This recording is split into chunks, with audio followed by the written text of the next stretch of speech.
नमस्कार, आपका स्वागत है आतंक स्टडी में। अब हम अपनी इस क्लास में से देखेंगे कि प्रागैतिहासिक काल के बारे में। जैसा कि मैंने आपको कल बताया था कि हमारा जो अगला क्लास होगा वो होगा प्रागैतिहासिक काल के ऊपर, यानी प्री हिस्टोरिक एज के ऊपर, यानी पाषाण काल। प्रागैतिहासिक काल को हम कहते हैं पाषाण काल या स्टोन एज। अच्छा, इसे पाषाण काल या स्टोन एज हम क्यों कहते हैं? सबसे जरूरी चीज यह है हमें जानना, पाषाण मीन्स होता है पत्थर, स्टोन मीन्स भी होता है पत्थर। तो दैट मीन्स कि वह समय जिस समय मनुष्यों ने किसकी सबसे ज्यादा जो यूसेज किए, सबसे ज्यादा प्रयोग किया उन्होंने अपने जीवन में, पत्थरों का, इसलिए इसे कहते हैं पाषाण काल। अब इस पाषाण काल को 3 भागों में बांटा गया है। इस पाषाण काल को 3 भागों में बांटा गया है। सबसे पहला है पूरा पाषाण काल। पूरा पाषाण काल, पूरा पाषाण काल, पूरा पाषाण काल को हम देखते हैं, हम आपको बताएंगे। इसे इंग्लिश में कहते हैं बेटा पालेयोलिथिक एज। पालेयोलिथिक एज,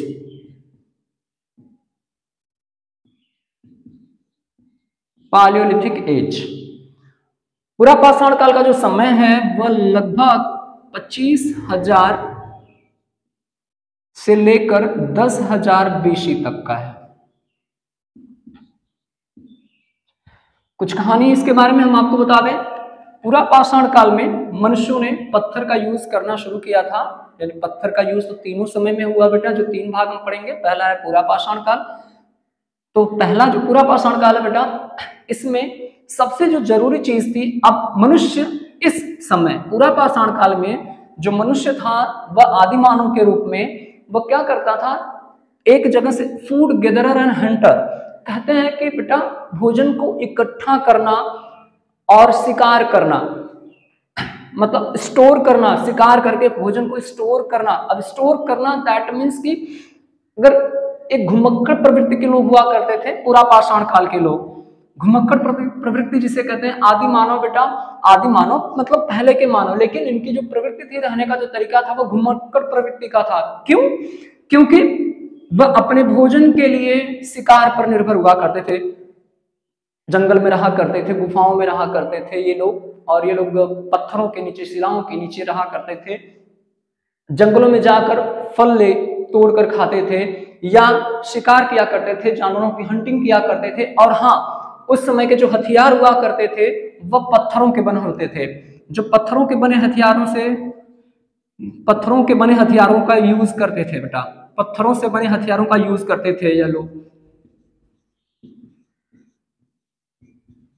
बने हथियारों का यूज करते थे, का प्रयोग करते थे बेटा। गुड। अब दूसरी चीज ये हुई, सबसे एक इनका जो जीवन था, जैसा कि हम आपको बता रहे हैं, इनका जीवन था बेटा घुमक्कड़ी प्रवृत्ति की थी। दूसरी चीज जैसे कि आज यहाँ है, कल वहां थे, तीसरे दिन वहां है, मतलब कुछ कुछ समय रहने के बाद जहां जहां उनको लगता था कि हाँ अब यह कंडीशंस मेरे लिए अनुकूल है, यहाँ की स्थितियां मेरे लिए अनुकूल है, तो मैं यहाँ ठहर जाते हैं हम लोग। यहाँ हम कुछ दिन रहेंगे, कुछ दिन हम यहाँ हंटिंग करेंगे, यहाँ हंटिंग करने के बाद हम भोजन करेंगे, फिर इसके बाद अगर यहाँ से कुछ परिस्थितियां हमारे प्रतिकूल होती हैं तो हम दूसरी जगह चले जाएंगे, इस तरह से। अब दूसरी चीज कि आग का आविष्कार किया। आग का आविष्कार हो चुका था इस युग में, लेकिन प्रयोग नहीं जानते थे ये लोग कि इसका यूज किया जाएगा।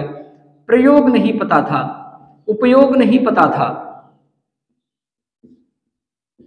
इन लोगों को प्रयोग नहीं पता था कि हम आग का यूज किस लिए किया जाए, क्योंकि पत्थर का यूज करते थे अपने हथियार बनाने में, तो चिंगारी तो निकलेगी, चिंगारी जब निकलेगी तो आग लगेगी ही झाड़ फूक में, मतलब झाड़ में या कहीं भी घास फूस थी वहां पे आग लग गई, ठीक है, आग का आविष्कार तो हुआ, लेकिन प्रयोग नहीं पता था कि हम किस तरह से इसका प्रयोग करेंगे। अब हम आते हैं नेक्स्ट। अच्छा, सबसे जरूरी चीज है इस चीज को आपको कंसीडर करना, क्योंकि इतिहास एक अपने समय को कंसीडर जरूर करता है बेटा। तो पूरा पाषाण काल का जो समय था वह 25,000 BC से लेकर 10,000 BC तक का था। अब हम आते हैं अपने नेक्स्ट सेगमेंट पर बेटा। नेक्स्ट सेगमेंट मीन्स कि दूसरे पाषाण काल को हम देखते हैं, उसे हम क्या कहते हैं? दूसरे पाषाण काल को हम कहते हैं बेटा पाषाण काल, जिसे हम कहते हैं मध्य पाषाण काल। मध्य पाषाण काल, मध्य पाषाण काल। अब मध्य पाषाण काल को हम इंग्लिश में कहते हैं बेटा, मध्य पाषाण काल को हम इंग्लिश में कहते हैं मेसोलिथिक। देख लीजिएगा आप लोग, मेसोलिथिक कहते हैं इसे हम, मेसोलिथिक एज। मेसोलिथिक एज कहते हैं मध्य पाषाण काल। इसका जो समय था बेटा वो लगभग 10,000 बीसी से लेकर 4,000 बीसी तक था। 4,000 बीसी यह समय है मध्य पाषाण काल का। आपसे पूछ सकता है प्रश्न में कि जो मेसोलिथिक एज यानी मध्य पाषाण काल था, मतलब उसमें क्या, मतलब उसका समय कौन सा था बेटा, तो आप समय बता सकते हो 10,000 से लेकर 4,000 बीसी तक था। ठीक है, हम आगे बढ़ते हैं। अच्छा, पूरा पाषाण काल के लोग क्या थे कि वह फूड गैदरर एंड हंटर थे। ठीक, इसमें भी वही थे, इस मध्य पाषाण काल में भी लोग फूड गैदरर एंड हंटर ही थे। फूड गैदरर मतलब भोजन को इकट्ठा करने वाले थे, शिकार करने वाले थे, भोजन ऐसे ही प्राप्त होता था, कृषि नहीं होती थी उस समय। लेकिन यहाँ पर कुछ परिवर्तन जरूर आया। परिवर्तन यह आया कि उन्होंने आग का उपयोग करना सीख गए। आग का उपयोग करना सीख गए, आग का उपयोग करना सीख गए।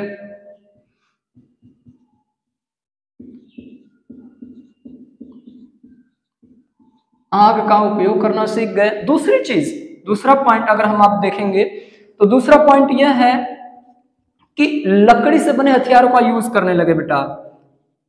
लकड़ी के हथियारों का यूज करने लगे, के हथियारों का यूज करने लगे, का प्रयोग करने लगे बेटा। अब लकड़ी के हथियारों का प्रयोग करना, दैट मीन्स कि धनुष बनाना शुरू कर दिया उन्होंने, तीर बनानी शुरू कर दी। और फिशिंग के लिए, अच्छा इन लोगों ने फिशिंग भी करना सीख ली। फिशिंग करने के लिए बोट बनाना भी शुरू कर दिया, यानी नाव बनाना भी शुरू कर दिया उन्होंने लकड़ी की। अब ये थोड़े से परिवर्तन आए इस समय मध्य पाषाण काल में, मेसोलिथिक एज में। Mesolithic as start with 10,000 BC से लेकर 4,000 बीसी तक का समय है यह मेसोलिथिक एज। अब हम आते हैं अपने अगले सेगमेंट पर। वह सेगमेंट है अगले काल पर बेटा, जिसे हम कहते हैं नवपाषाण काल। नवपाषाण काल पर हम आते हैं। अच्छा, तीनों काल में आपने देखा होगा, हमने पहला बताया पूरा पाषाण काल, उसमें भी पाषाण शब्द का यूज हुआ है। हमने दूसरा बताया, उसमें भी पाषाण काल का यूज हुआ है। हम तीसरा पढ़ रहे हैं नवपाषाण काल। नवपाषाण काल, नवपाषाण काल। नवपाषाण काल को हम कहते हैं बेटा नियोलिथिक एज। Neolithic age. अब ये नियोलिथिक एज, अब कुछ जानकारियां यहाँ पर, बहुत ही बड़े परिवर्तन हुए यहाँ पर, हम वो परिवर्तन देखेंगे। नवपाषाण काल को हम कहते हैं इंग्लिश में नियोलिथिक एज। इसका समय था बेटा 4,000। देखिए डेट में लिख रहा हूं, मतलब ये डेट बहुत ही जरूरी है, इस डेट को लिखना बहुत जरूरी बेटा। तो 4,000 से लेकर 1,000 बीसी तक की यह घटना है, उस समय की बात है यह। अब सबसे बड़ी बात है बेटा कि नवपाषाण काल के लोग एक सेटलमेंट, स्थायी रहना शुरू कर दिए। मतलब स्थायी रहना शुरू कर दिए, अस्थायी रहना शुरू कर दिए, स्थायी रहना शुरू कर दिए।